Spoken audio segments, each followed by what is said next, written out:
Hello friends, welcome back to my Gurukrupa educational channel. मित्रांनो, आज आपण या व्हिडिओमध्ये कर्नाटका TET सिरीजचा हा 5वा व्हिडिओ आहे. या व्हिडिओमध्ये इयत्ता 6वीच्या पुस्तकातील इतिहास भागातील काही प्रकरण आणि त्या प्रकरणावरील काही महत्त्वाचे नोट्स पाहणार आहोत. तर तो प्रकरण आहे पाठ 12वा, उत्तर भारतातील प्राचीन राजघराणी. या पाठातील TET परीक्षेच्या दृष्टिकोनातून काही महत्त्वाचे नोट्स पाहणार आहोत. तर चला या व्हिडिओला सुरुवात करूया.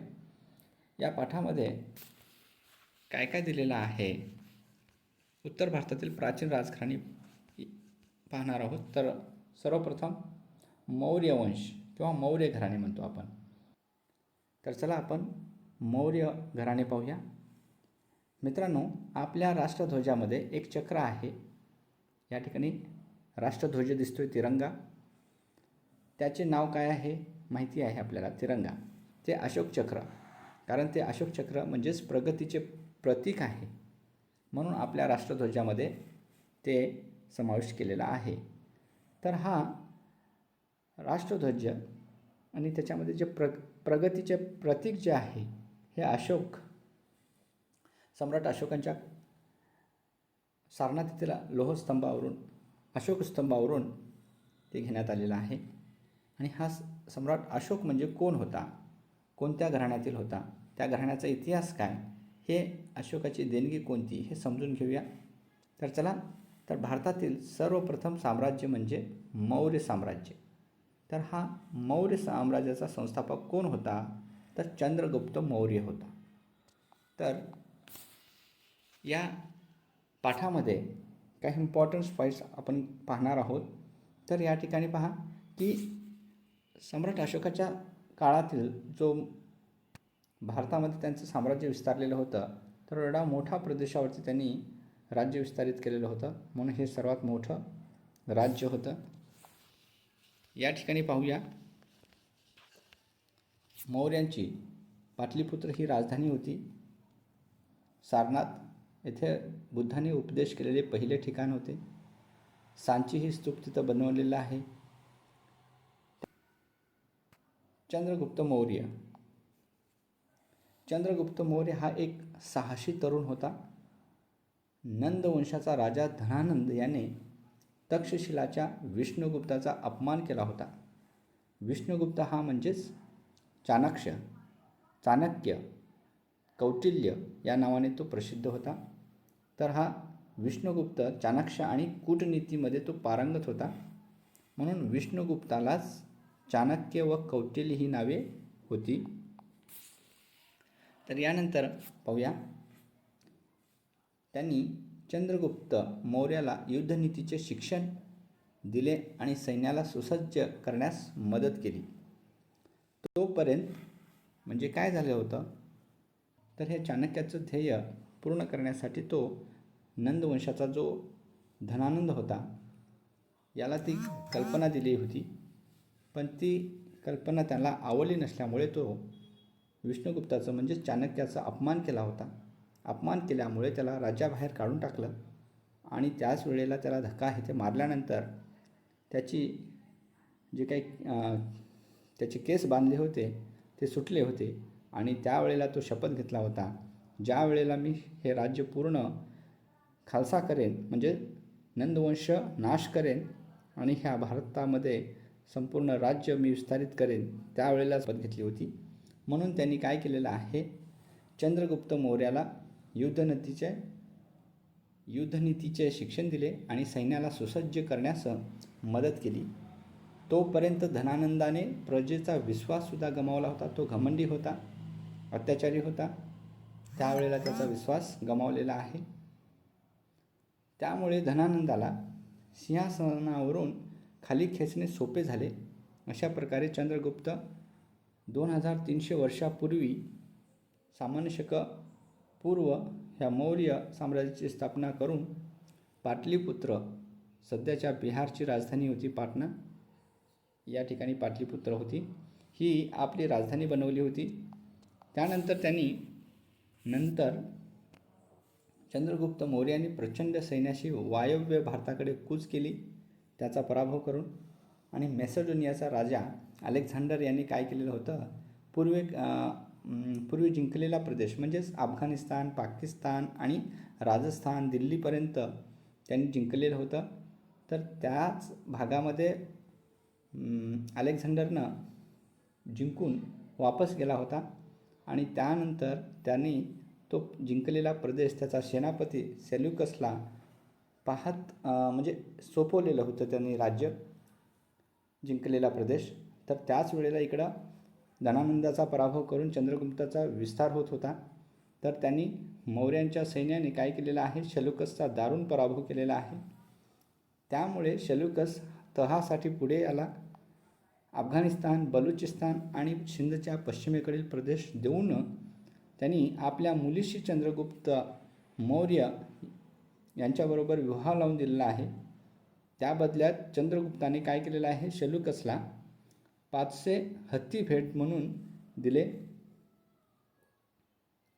सेल्युकसने मॅगस्थीन्सला चंद्रगुप्ताच्या दरबारात राजदूत म्हणून पाठविले. तर ह्याच मॅगस्थीन्सनं इथे आला आणि अनुभव घेऊन सर्व अभ्यास करून इंडिका ह्या ग्रंथामध्ये चंद्रगुप्ताबद्दल वर्णन केलेलं आहे. तर हे महान राज्यकर्ता होता चंद्रगुप्त मौर्य. तर त्यांच्याबद्दल माहिती इथं इंडिका ह्या ग्रंथामध्ये सापडते. तर हा कोणी लिहिलेला आहे हे ग्रंथ, मेगस्थेनीस. तर मेगस्थेनीस कोण होता, सेल्युकसचा राजदूत होता. त्यांनी काय केलेलं आहे, इंडिका हे ग्रंथ लिहिलेला आहे. त्याच ठिकाणी विष्णुगुप्त म्हणून जे कौटिल्य हे चंद्रगुप्ताचे मौर्याचे प्रधानमंत्री बनले होते. त्यांनी रचलेले अर्थशास्त्र म्हणजे कौटिल्याचं कुठलं साहित्य आहे, अर्थशास्त्र. या अर्थशास्त्रामध्ये कशाविषयी माहिती आहे, तर राज्यकारभाराविषयी आहे. राज्य कसे करावे, त्याचबरोबर राज्यकारभाराच्या व्यवस्थेला मार्गदर्शन करणार आहे. लोकप्रसिद्ध अशी ही कृती मैसूरच्या ओरिएंटल ग्रंथालयाच्या हस्तलिखित संग्रहालयात सर्वप्रथम सापडलेली आहे. याचा शोध R.M. श्यामशास्त्री नावाच्या विद्वानांनी शोधून काढलेला आहे. तर हे एक महत्त्वाचं साहित्य आहे. चंद्रगुप्त मौर्याने जैन धर्म स्वीकारले शेवटी आणि आपल्या उतार वयात त्याने राज्यकारभार आपल्या मुलगा बिंदुसाराच्या हाती दिला आणि जैन मुनीबरोबर कर्नाटकात आला. तर आजच्या हासन जिल्ह्यातील श्रावणबेळगोळ येथे सुलेखन नावाचे कठीण उपोषण केले आणि देहत्याग केला. त्यानंतर त्यांचा मुलगा बिंदुसाराने सुमारे 25 वर्षे राज्यकारभार केले. त्यानंतर त्याच्या ठिकाणी सम्राट अशोक आला, त्याचा मुलगा, बिंदुसाराचा मुलगा. तर त्यांनी काय काय केलेलं आहे, तर ह्यांच्या कारकिर्दीमध्ये मौर्य साम्राज्याचा फार विस्तार झालेला होता. बिंदुसारानंतर त्याचा मुलगा अशोक गादीवर आला. जगाच्या इतिहासात त्याला विशेष स्थान आहे. म्हणजेच काय, सर्व प्रजा माझ्या मुलासारखी आहे असे म्हणणारा, प्रजेला महत्त्व देणारा पहिला राजा म्हणजे सम्राट अशोक होय. तर हा एक प्रसिद्ध सम्राट अशोक होता, राजा होता. त्यांच्या कारकिर्दीमध्ये अशोकाचे शिलालेख पहा. संपूर्ण भारतीय उपखंडात अशोकाचे शेकडो शिलालेख विखुरलेले आहेत. हे शिलालेख प्रामुख्याने ब्राह्मी लिपीमध्ये, प्रश्न विचारला जाऊ शकतो, सम्राट अशोकाचे शिलालेख हे कुठल्या भाषेमध्ये होते, ब्राह्मी आणि प्राकृत भाषेमध्ये. तर हे सापडलेले आहेत, पाहायला मिळतात. तर कर्नाटकातील 9 ठिकाणी अशोकाचे 17 शिलालेख पाहावयास मिळतात.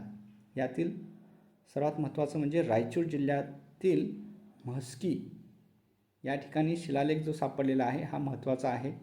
कारण या शिलालेखामध्ये सर्वात प्रथम अशोकाचे नाव आढळलेले आहे की कशा प्रकारे आतापर्यंतच्या शिलालेखामध्ये देवनाम प्रिय एवढंच आणि प्रियदर्शी एवढेच तिथं लिहिलेलं होतं.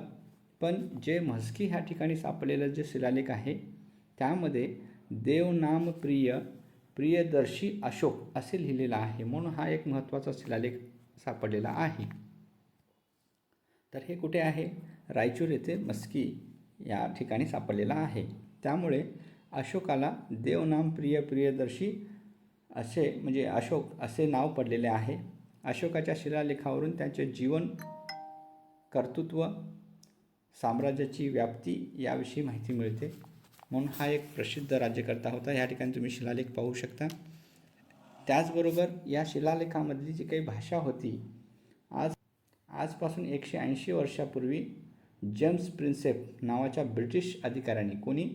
जेम्स प्रिन्सेप नावाच्या ब्रिटिश अधिकाऱ्यांनी अशोकाचे शिलालेख पहिल्यांदा वाचले. या अगोदर ते कोणीही वाचले नव्हते. म्हणून त्यांचंसुद्धा एक नाव इथं महत्त्वाचा दिसून येतो आहे, जेम्स प्रिन्सेप. त्यानंतर सम्राट अशोकाच्या कारकिर्दीमध्ये सर्वात महत्त्वाचं युद्ध झालेलं आहे, ते भयंकर युद्ध झालं होतं, ते म्हणजे कलिंग युद्ध. तर राजा अशोक गादीवर आलेल्या 8व्याच वर्षी कलिंग राजावर युद्धाचे सावट आले. ही अशोकाच्या जीवनातील महत्त्वाची घटना होय. कोणती? कलिंग युद्ध. तर कलिंग राज्य सध्याच्या ओडिसा राज्याचा भाग आहे. यावर अशोकाने युद्ध केले होते. युद्धात हजारो लोकांना आपले प्राण गमावावे लागले. त्यामुळे जवळपास 1,00,000 लोक जखमी झाले. 1.5 लाख शत्रू सैनिक बंदिस्त म्हणजेच युद्धकैदी झाले.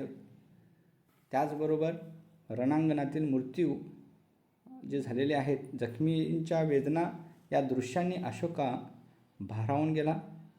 त्याचा परिणाम काय झाला म्हणजे त्याच्या मनामध्ये परिवर्तन झालं, मन बदललं. त्या क्षणापासून त्यांनी युद्ध सोडण्याचा ठाम निर्णय घेतला. अशा प्रकारे मन परिवर्तन झालेल्या जगाच्या इतिहासात दुसरा सम्राट कोणी दिसून येत नाही, तो म्हणजेच पहिला सम्राट अशोक. तर अशा ह्याच्यामध्ये युद्धाच्या मार्गाऐवजी धर्माचा मार्ग अवलंबणाऱ्या सम्राट अशोकाचा महाशय म्हणून गौरव केला जातो. तर ह्यांनी कोणता धर्म स्वीकारलेला आहे, तर ते म्हणजे बौद्ध धर्म. तर ह्या बौद्ध धर्माचा प्रसार करण्यासाठी त्यांनी बरीचशी मेहनत घेतलेली आहे. अशोक बौद्ध धर्माकडे आकर्षित झाला आणि तो स्वीकारलासुद्धा. त्याने लोकांना धर्माचा संदेश दिला. आई वडील, गुरु आणि वडीलधाऱ्यांच्या आज्ञेत राहिले पाहिजे. त्याचबरोबर करुणा, औदार्य आणि सत्यतेने भरलेले असावे. हिंसा, क्रोध, मत्सर या गोष्टींचा त्याग केला पाहिजे असं त्यांनी संदेश दिलेला आहे. अशोकाने पाटलीपुत्र येथे 3री बौद्ध परिषद चालविली. त्याने बौद्ध स्तूप बांधले. बुद्धांच्या तत्त्वांचा प्रसार आणि प्रचार करण्यासाठी त्यांनी प्रदेशात राजदूतांना पाठविलेले आहे. तर सर्वात महत्त्वाचा पॉईंट इथं आपल्याला लक्षात येतं, 3री बौद्ध परिषद त्यांनी भरवलेली आहे.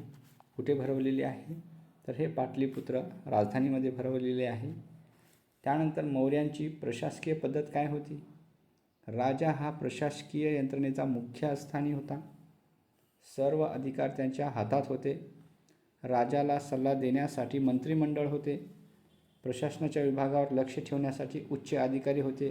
त्यामध्ये धर्म महामात्रा सर्वात महत्त्वाचा, हे पॉईंट तुम्ही लक्षात घ्या.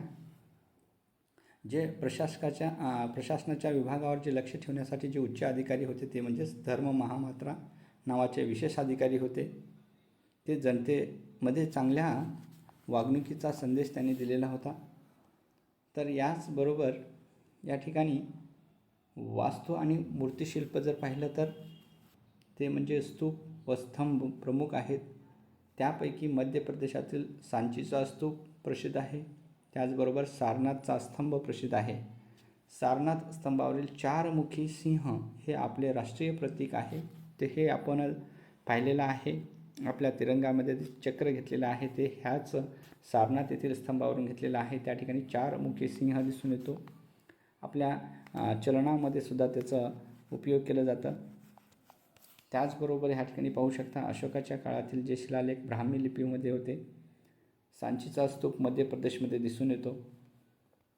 त्याचबरोबर अशोकाच्या काळातील एक शिलास्तंभ आहे. इथं सिंहमुद्रा आहे, आपले राष्ट्रीय चिन्ह म्हणून घेतलेलं आहे भारत सरकारने. यानंतर आपण पाहणार आहोत कुशाणांचं जर पाहिलं तर सुमारे 2000 वर्षापूर्वी गांधार म्हणजे सध्याचे अफगाणिस्तान या प्रदेशामध्ये कुशाण या राजवंशाचा राजा राज्य चालवित होता. कालांतराने भारताचा काही भाग कुशाणाच्या आधिपत्याखाली आला आणि कुशाण वंशातील राजामध्ये कनिष्क हा प्रसिद्ध राजा होता. कारण कुशाण घराण्याचा संस्थापक हा कजोल कडफायसिस होता. तर या घराण्यामध्ये प्रसिद्ध राजा कोण होता म्हणजे कनिष्क. तर कनिष्काबद्दल जर जाणून घ्यायचं असेल तर आपण थोडंसं ह्या नकाशाकडे पाहू शकता. तर त्यांनी कशाप्रकारे आपलं राज्य विस्तारित केलेलं होतं. तर ह्या बिहारपर्यंत विस्तारलेलं राज्य दिसून येतं कनिष्काच्या साम्राज्यामध्ये. तर कनिष्क हा बौद्ध धर्माचा अनुयायी होता. त्याने सम्राट अशोकाप्रमाणे अनेक स्तूप बांधले. त्याने बौद्ध प्रचारकांना देश विदेशात पाठविले. एवढेच नव्हे तर काश्मीरमध्ये 4थी बौद्ध महासभा त्यांनी भरवलेली आहे. तर 3री महासभा आत्ताच आपण पाहिलेले आहे, सम्राट अशोकाने पाटलीपुत्र या ठिकाणी भरवलेली होती. तर या ठिकाणी काश्मीरमध्ये 4थी बौद्ध परिषद कोणी भरवलेली आहे ते म्हणजे कनिष्काने. तर हे एक महत्त्वाचं पॉईंट इथं आपल्याला मिळतं. कनिष्काने आपण अधिकारावर आलेल्या आठवणीसाठी शके म्हणजे शालिवान शके वर्ष सुरू केलेलं आहे. हे सुद्धा एक इम्पॉर्टंट आहे. 78 सामान्य शकामध्ये हे भारत सरकारचे अधिकृत कॅलेंडर वर्ष असल्यामुळे हे एक इम्पॉर्टंट आपल्याला इथं पॉईंट मिळतो. त्याचबरोबर पहा, या ठिकाणी जे कनिष्काचे मस्तकाचा भाग नाश पावलेले शिल्पसुद्धा इथं दिसून येत असतात. कशा प्रकारे आहे ते या ठिकाणी पहा. जे मथुरा येथे कनिष्काची दगडाची प्रतिमा सापडली आहे त्याची शिर नष्ट झालेले आहे. ते कुठं सापडलेले आहे? मथुरामध्ये. त्याचबरोबर या ठिकाणी पहा, भारतात सर्वात पहिला सोन्याची नाणी चलनात आणलेली आहे. ते आणणारा कोण म्हणजे कनिष्क. त्यांचं साहित्य जर पाहिलं यांच्या काळातील, कनिष्काने विद्वान आणि साहित्यिकांना आश्रय दिला होता. त्यामध्ये साहित्यरत्न किताब मिळविलेला अश्वघोष कोणाला मिळालेलं होतं? साहित्यरत्न अश्वघोषाला. तर यांनी काय लिहिलेलं आहे? बुद्धचरित्र लिहिलेलं आहे. अश्वघोषाने कोणतं लिहिलेलं आहे साहित्य? बुद्धचरित्र लिहिलेलं आहे. तर हे ग्रंथ संस्कृतमध्ये लिहिलेला आहे. तर हे एक महत्त्वाचं पॉईंट आपल्याला इथं मिळतो. त्याचबरोबर ह्या ठिकाणी पहा, जे नागार्जुन हा कनिष्काच्या दरबारातील एक महान तत्त्वज्ञ आणि शास्त्रज्ञ होता. त्याचबरोबर वसुमित्र हा एक विद्वान आणि काश्मीरमध्ये भरलेल्या 4थ्या बौद्ध महासभेचा तो अध्यक्ष होता. कोण? वसुमित्र. हे कनिष्काच्या काळामध्ये काश्मीरमध्ये भरलेली 4थी बौद्ध परिषद होती. चरक हा कनिष्काचा समकालीन वैद्य होता असे सांगितले जाते. त्याने चरक संहिता लिहिलेला आहे. चरकाने चरक संहिता लिहिलेला आहे. त्याच पद्धतीने पहा, या ठिकाणी काही महत्त्वाचे पॉईंट्स आपल्याला पाहायला मिळतात. अशोकाचा मुलगा महेंद्र आणि मुलगी संघमित्रा हे श्रीलंकेला गेले होते धर्मप्रसार करण्यासाठी सम्राट अशोकाच्या काळामध्ये. त्याचबरोबर कर्नाटकातील म्हैसूर त्या काळातील महिष मंडळ म्हणून होतं. तर येथे महादेव व उत्तर कन्नड जिल्ह्यातील बनवाशी येथे रक्षिता नावाचे धर्मप्रचारक आले होते. कुठे? बनवाशीला रक्षिता नावाचे धर्मप्रचारक. आणि त्याचबरोबर श्रीलंकेला कोण गेलेलं होतं? अशोकचा मुलगा, सम्राट अशोकाचा मुलगा महेंद्र आणि मुलगी संघमित्रा. तर हे घेऊ शकतो. तरी पहा, यानंतर पहा, जे कलबुर्गी जिल्ह्यामध्ये अनेक त्यांचे शिलालेख सापडलेले आहेत. पण म्हस्की हे रायचूर जिल्ह्यातील जो महत्त्वाचा शिलालेख होता ते देवनामप्रिय आणि प्रियदर्शी अशोक असे संबोधलेलं शिलालेख आपल्याला इथं पाहायला मिळतं. तर अशा प्रकारे चंद्रगुप्ताच्या आणि बिंदुसार आणि सम्राट अशोकाच्या काळातील मौर्य साम्राज्य किती विस्तारित झालेलं होतं हे दिसून येतं. त्याच पद्धतीने ह्या ठिकाणी काही प्रश्न आहेत ते पाहूया. सेल्युकसने चंद्रगुप्त मौर्यांच्या दरबारात पाठविलेला राजदूत कोण होता? सेल्युकसनं पाठवलेला ते मेगस्थनीस होता. त्यांनी कुठलं साहित्य लिहिलं आहे? इंडिका.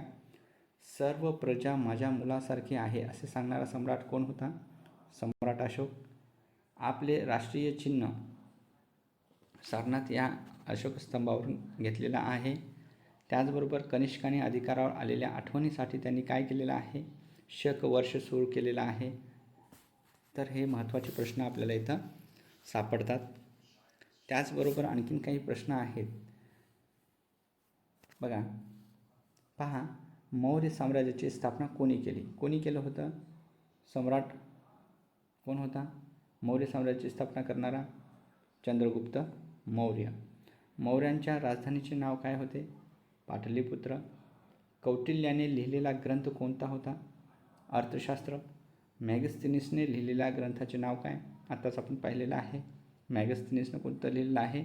हा सेल्युकसचा अँबॅसेडर या दूत होता, तर तो इंडिका लिहिलेला आहे. धर्म महामात्रा हे कशासाठी? प्रशासकीय अधिकारी याच्यावरती लक्ष ठेवण्यासाठी धर्म महामात्रा अधिकारी होते सम्राट अशोकाच्या काळामध्ये. त्याचबरोबर कनिष्काने बौद्ध महासभा कुठे घेतली होती? काश्मीरमध्ये. तर हे महत्त्वाचे प्रश्न आहेत, त्याच्यावरील हमखास प्रश्न येतो. यानंतर पाहूया काही इथं जोड्याजुळवासुद्धा दिलेले आहेत, ते पाहूया.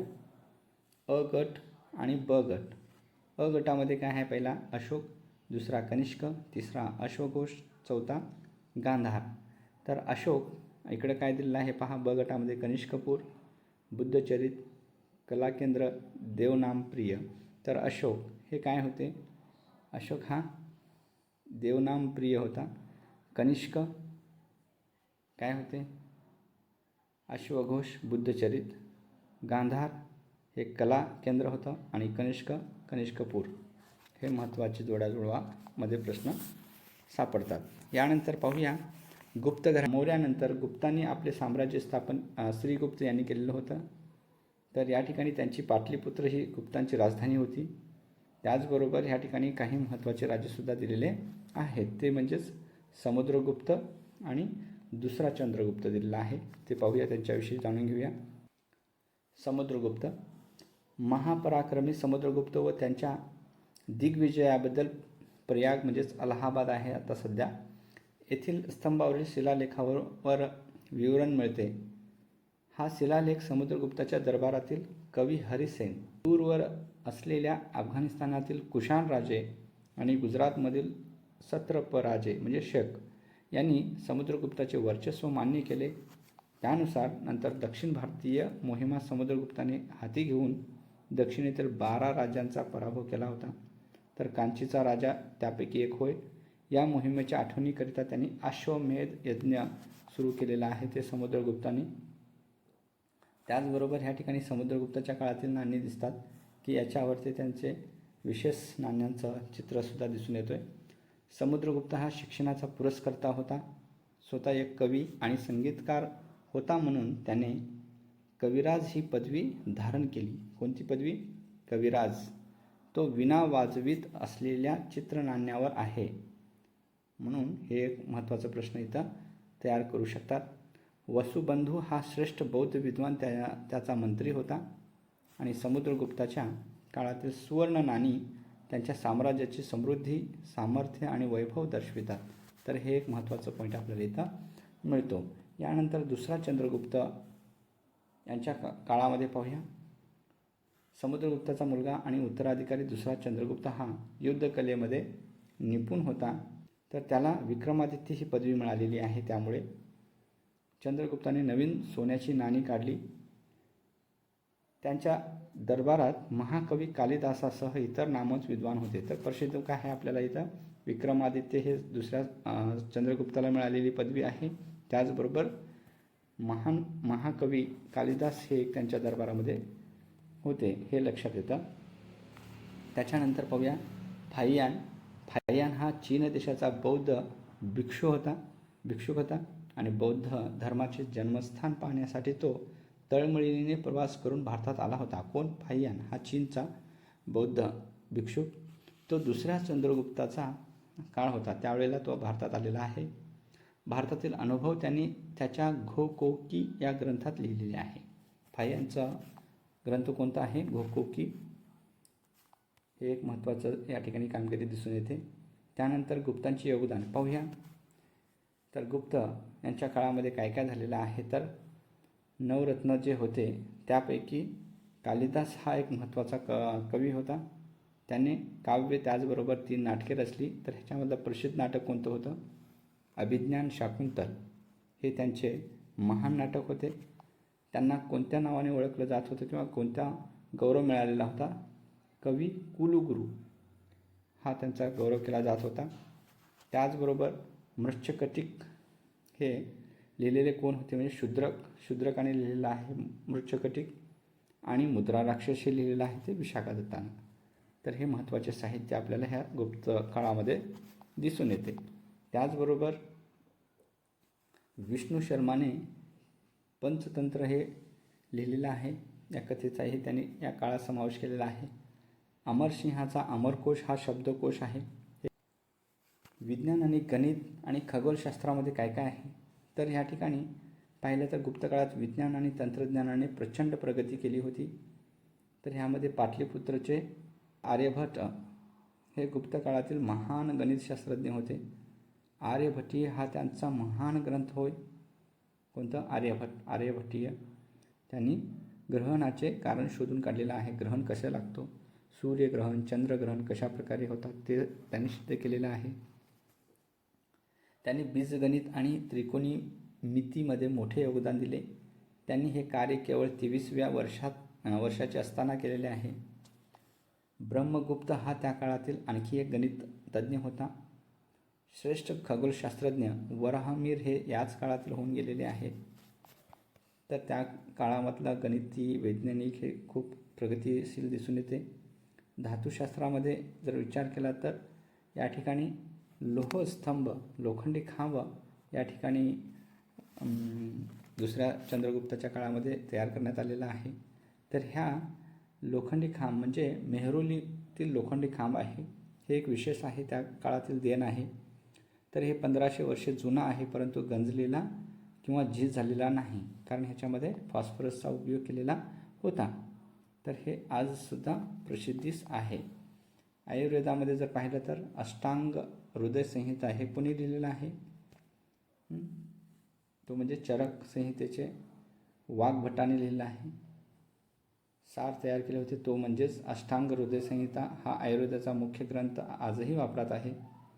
त्याच रीतीने औषध म्हणून जो पारा प्रथम वापरण्याचे श्रेय हे भारतीय वैद्यांना जाते. हे सुद्धा एक वैदिक शास्त्रातील देण आहे. यानंतर आपण पाहूया, या ठिकाणी जो अभ्यास दिलेला आहे ते पाहूया आपण. तर या ठिकाणी पहिला दिलेला आहे गुप्तांची राजधानी कोणती आहे? पाटलीपुत्र. कविराज ही पदवी मिळविलेला गुप्तांचा राजा कोण होता? समुद्रगुप्त. तो एक कवी होता आणि वीणावादक होता, हे त्या नाण्यावरून दिसून येते. मुद्रा राक्षस ही कृती कोणाची होती? विशाखादत्ताची मुद्रा राक्षस. त्याचबरोबर कवी कुलगुरू ही पदवी कोणाला मिळालेली आहे? तर ही पदवी महाकवी म्हणजेच कालिदासाला भेटलेली आहे. त्यानंतर पाहूया, काही प्रश्न दिलेले आहेत या ठिकाणी. अलाहाबाद प्रयाग येथील स्तंभाच्या शिलालेखात कोणत्या सम्राटाचे वर्णन आढळते? तर हे कोणाचं आहे? समुद्रगुप्ताचं आहे. त्यानंतर पहा गुप्त राजवटीत भारताला भेट देणारा चीनी प्रवासी कोण होता? फाहियान. त्यानंतर पहा, कालिदासाने लिहिलेल्या कोणत्याही एक नाटकाचे नाव लिहा जे प्रसिद्ध आहे. ते म्हणजे अभिज्ञान शाकुंतल. मृच्छकटिक हे कोणी लिहिलं आहे? शूद्रकाने.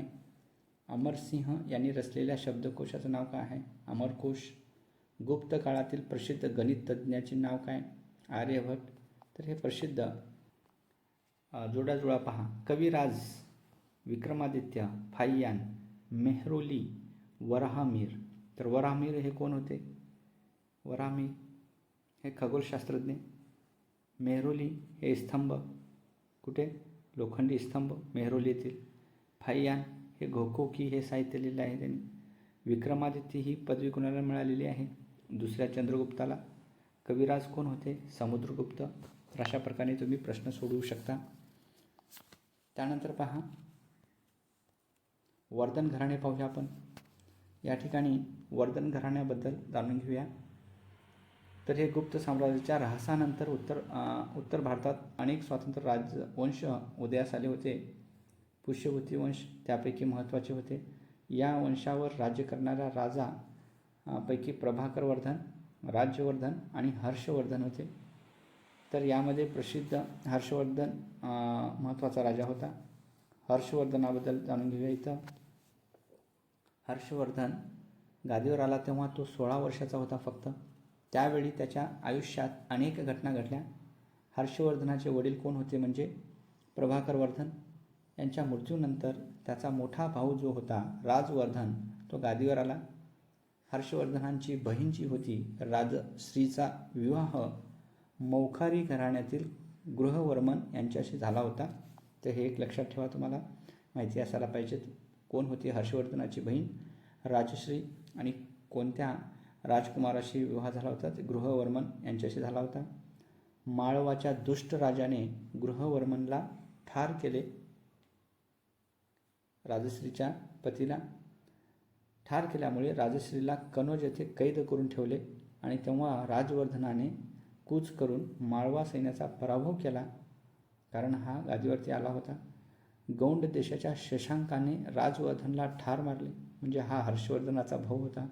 तर त्याला या माळवाचा आणि त्याचबरोबर गौंडच्या राजाने काय केलेले आहेत, प्लॅन करून ते मारलेले आहेत. यानंतर अशा संकटात हर्षवर्धन गादीवर आला. त्यानंतर त्यांनी जे राज्य केलेलं होतं, हर्षवर्धनाचं साम्राज्य जर पाहिलं तर या ठिकाणी दिसतो आपल्याला.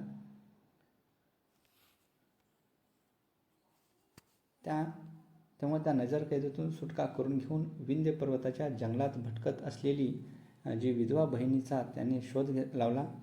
नंतर गृहवर्मनचे मौखारी राज्यही हर्षवर्धनाच्या आधिपत्याखाली आले.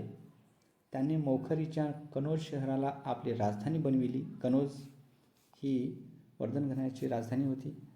त्यानंतर आपला भाऊ राजवर्धनच्या मृत्यूला कारणीभूत असलेल्या शशांकाविरुद्ध युद्ध केले. हा गौंडचा होता. पुढे त्यांनी मोठे सैन्य तयार करून काश्मीर व सिंध प्रांत जिंकले.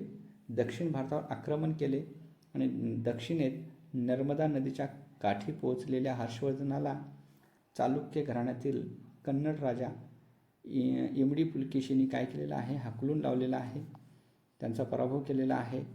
त्यामुळे या ठिकाणी हर्षवर्धनांचं जे राज्य होतं कमी झालेलं आहे. एकंदरीत हर्षवर्धनाने उत्तर भारतावर सुमारे 40 वर्षे राज्य केले. त्यांच्या काळामध्ये चीनी प्रवासी ह्यू एन संग हर्षवर्धनाच्या जवळचा मित्र होता, हे इथं दिसून येतो. त्यांच्या कारकिर्दीमधील साहित्य जर पाहिलं तर पहा, हर्षवर्धन हा फक्त योद्धाच नव्हता, तो कवीही होता. त्याने संस्कृतमध्ये प्रियदर्शिका, रत्नावळी आणि नागानंद अशी 3 नाटके रचली आहेत. त्यांच्या दरबारामध्ये बाणभट्टा हा एक कवीला आश्रय दिला होता. बाणभट्टाने कोणतं कृती लिहिली आहे, ते हर्षचरित्र लिहिले आहे. हे कोणावरती आहे? हर्षवर्धनावर आहे. त्याच पद्धतीने शिक्षणप्रेमी असल्यामुळे हर्षवर्धनाने प्राचीन नालंदा विश्वविद्यालयाला उदारपणे देणगी दिलेली आहे. तर विश्वविद्यालय होतं त्या ठिकाणी नालंदा, आता सध्या बिहार या राज्यात पाटणा या ठिकाणी. त्याचबरोबर धर्म जर पाहिला, हर्षवर्धन सर्व धर्म सहिष्णुता होता, म्हणजे तो सर्व धर्माचा आदर करत होता. मूळचे शैव धर्मी असले तरी बौद्ध धर्माला खूप आदर दिला. कनौज व प्रयाग येथे धर्म परिषदेचे आयोजन केलेले आहे. तर त्याच काळामध्ये त्यांच्या काळामध्ये ह्युएनसांग हा चीनी प्रवासी होता. ह्युएनसांग हा प्रसिद्ध चीनी प्रवासी सुमारे 1400 वर्षापूर्वी तो भारतात आला. त्यांनी 15 वर्षे भारतात फिरून बौद्ध साहित्याचा अभ्यास केला. त्यांनी नालंदा विश्वविद्यालयातही शिक्षण घेतले. हर्षवर्धनाच्या दरबारात अनेक वर्ष राहिला आणि शियुकी हे पश्चिमेकडील राज्यांचे दाखले रेकॉर्ड्स ऑफ वेस्टर्न किंगडम या प्रवास वर्णनात भारताची अनुभवांची नोंद केलेली आहे. त्यांचं शियुकी आहे हे साहित्य आहे, हे विदेशी साहित्यामध्ये येतो. तर असे काही महत्त्वाचे पॉईंट्स आपल्याला ह्या पाठामध्ये शिकायला मिळतात. तर ह्या ठिकाणी नालंदा विश्वविद्यालय बिहार येथे आहे, हे आपण जाणून घेऊ शकतो. हर्षवर्धनाचा मित्र कोण होता? ह्युएनसांग. ह्युएनसांगनं कुठलं प्रवास वर्णन केलेलं आहे? सियुकी. नालंदा विश्वविद्यालयात सध्या डॅश डॅश राज्यात आहे, ते बिहारमध्ये आहे. हर्षवर्धनाला नर्मदा पलीकडे त्या ठिकाणी कोणी पराभूत केलेलं होतं? कन्नड राजा पुलकेशीने. तर हर्षवर्धनाच्या भाऊ व बहिणीचे नाव काय? राजवर्धन आणि राजश्री. हर्षवर्धनाची राजधानी कोणती होती? कनौज. त्याचबरोबर हर्षचरित हे कोणी लिहिलेलं आहे? बाणभट्टाने लिहिलेलं आहे. हर्षवर्धन यांनी लिहिलेल्या नाटकांची नावे लिहा. नागानंद हे ते त्यांचं प्रसिद्ध नाटक होतं. त्याचबरोबर प्राचीन भारतातील प्रसिद्ध विश्वविद्यालय कोणते आणि कुठे आहे ते नालंदा विश्वविद्यालय आणि ते बिहार या राज्यामध्ये आहे. तर अशा प्रकारे काही इम्पॉर्टन्स पॉईंट्स आपल्याला ह्या पाठामध्ये शिकायला मिळालेला आहे. तर हा व्हिडिओ तुम्हाला आवडला असेल तर लाईक करा, शेअर करा आणि अभ्यास करणाऱ्या ग्रुपमध्ये शेअर करा आणि सबस्क्राईब करायला विसरू नका. Thank you for watching.